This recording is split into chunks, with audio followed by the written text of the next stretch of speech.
কিছুদিন যাবৎ Facebook timeline scroll করতে গিয়ে আমার সামনে ম্যাঙ্গোর ভিডিও আসে। আর সেটা দেখার পরই তো আমার ম্যাঙ্গো খাওয়ার জন্য খুবই ক্রেভিং হয়। যদিও বা ফ্রিজে আমাদের ফ্রোজেন করা পাকা ম্যাঙ্গোই ছিল, তারপরও গাছ থেকে পেড়ে আনা ফ্রেশ ম্যাঙ্গো খাওয়ার স্বাদটাই কিন্তু আলাদা। তো আমি আর কিছু চিন্তা ভাবনা না করে 6 কেজি আম অর্ডার করেছিলাম। আর এগুলো হচ্ছে কাটিমন আম। আর এবার তো দেখার পালা আমগুলো আসলে কতটা ফ্রেশ এবং কতটা গাছ পাকা। যদিও বা বরিশালে এখন আর ম্যাঙ্গো একদমই অ্যাভেলেবেল না, তাই অনলাইনেই অর্ডার করা।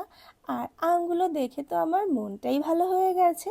আসলে এখানে কাঁচা পাকা সব টাইপেরই আম ছিল, বেশ কিছুদিন যাবত ধরে সংরক্ষণ করে খাওয়া যাবে। আর এবারে আমি একটা আম হাতে নিয়ে একটু টিপে দেখছিলাম আমগুলো আসলে কতটা ফ্রেশ বা কতটা গাছ পাকা। তো যাই হোক, এবার একটা আম আমি কেটে নেব এবং সেটাকে ট্রাই করব। যদিও বা সিজনাল ফল সিজনেই সব থেকে বেশি মজা, তারপরও অফ সিজনে যদি সেটা হাতের নাগালে পাওয়া যায় তাহলে কে না ট্রাই করে বলো। তো এরপর আমি একটা আম কেটে আনলাম আর এটাকে আমি ট্রাই করছিলাম।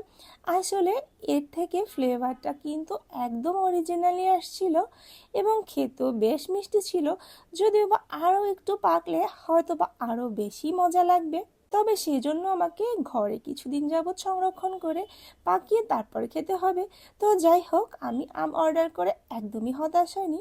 আমার কিন্তু এটা খেতে ভালোই লেগেছে। আফটার অল শখের জিনিস বলে কথা।